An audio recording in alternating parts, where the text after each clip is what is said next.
accompagné de l'entraîneur du club de boxe Empire, l'excellent et mon bon ami François Duguay. François, dans la Bible, David avait battu Goliath. Goliath pour un G, mais là, samedi au Madison Square Garden, le résultat était très différent. Est-ce que le défi était trop élevé pour David Lemieux? Ben oui, faut admettre ça parce qu'on a vu le résultat. On a vu toute l'expérience que Golovkin pouvait avoir, la façon qu'il pouvait gérer la distance avec son jab. Il y a plus de 300 combats chez les amateurs. David a beaucoup moins que ça. Il est passé professionnel à 18 ans. Donc, le manque de bagage, je pense qu'il en a fait pour beaucoup. Aussi, Golovkin était un gros 160 livres, grand, longiligne. La grandeur n'était pas vraiment une grande différence entre les deux. Par contre, David se tient beaucoup plus bas sur ses jambes.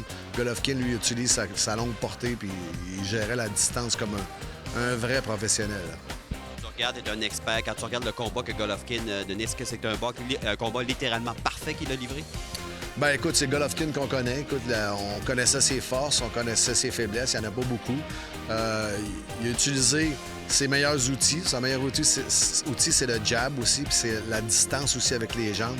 David n'a jamais été capable de solutionner cette distance-là. Golovkin jouait beaucoup avec la distance avec ses pieds, surtout avec son jab qui devenait aussi puissant qu'une main arrière. Moi, j'aurais pensé que David allait essayer plus de foncer, mais il est resté au bout du point de Golovkin. Dans ce cas-là, il n'y avait aucun moyen de pouvoir lui toucher solidement. À la fin du combat, Golovkin a mentionné en entrevue « Je suis content parce que les gens ne pensent plus maintenant que je suis uniquement un cogneur, mais que je suis maintenant un boxeur. » C'est le cas exactement ce qu'il nous a livré. Oui, selon moi, il a toujours été un boxeur parce qu'il a affronté des gars de haut calibre. Même chez les amateurs, il avait arrêté Lucien Boutet. C'est un gars qui a une grande expérience chez les amateurs. Donc, des combats, il en a fait, des rounds, il y en a en arrière de la cravate. Oui, c'est un cogneur, mais c'est un cogneur parce que ses coups sont bien appliqués. Il est toujours en équilibre. Puis comme je t'ai dit, il possède la distance parfaite pour battre n'importe qui dans cette division-là. C'est quoi la recette pour battre de Golovkin, à part que de briller?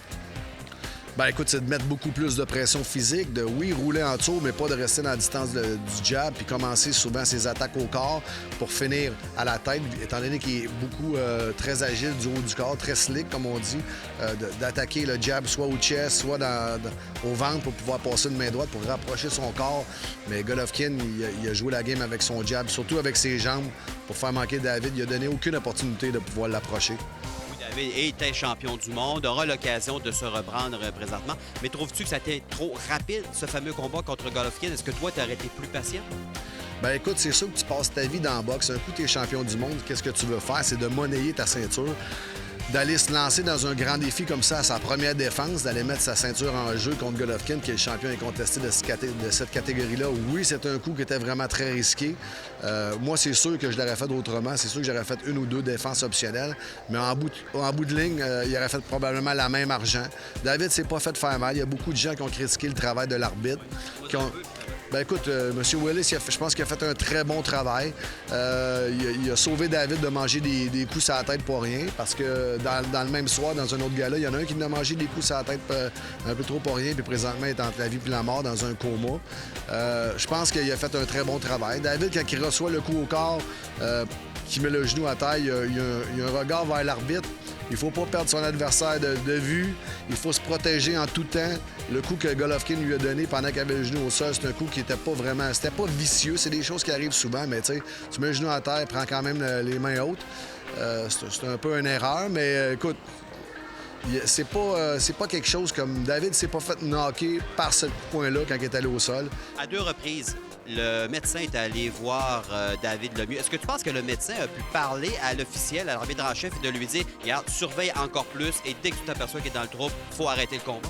Bien, de ce côté-là, M. Willis était un peu prime là, pour aller faire surveiller par le médecin parce que c'est un saignement de nez.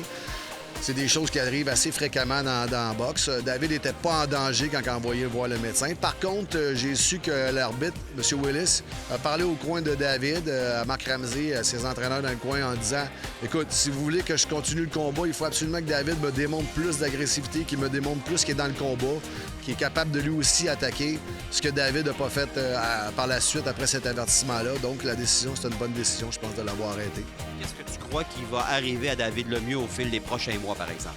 Bien, c'est sûr que là, on repart pas à zéro parce qu'il a quand même fait pas pire performance. David, c'est un boxeur qui est spectaculaire. C'est sûr que devant un géant, devant un monstre comme Golovkin, c'est dur de mal paraître, mais je pense qu'il peut faire de très bons combats avec plusieurs boxeurs de cette division-là.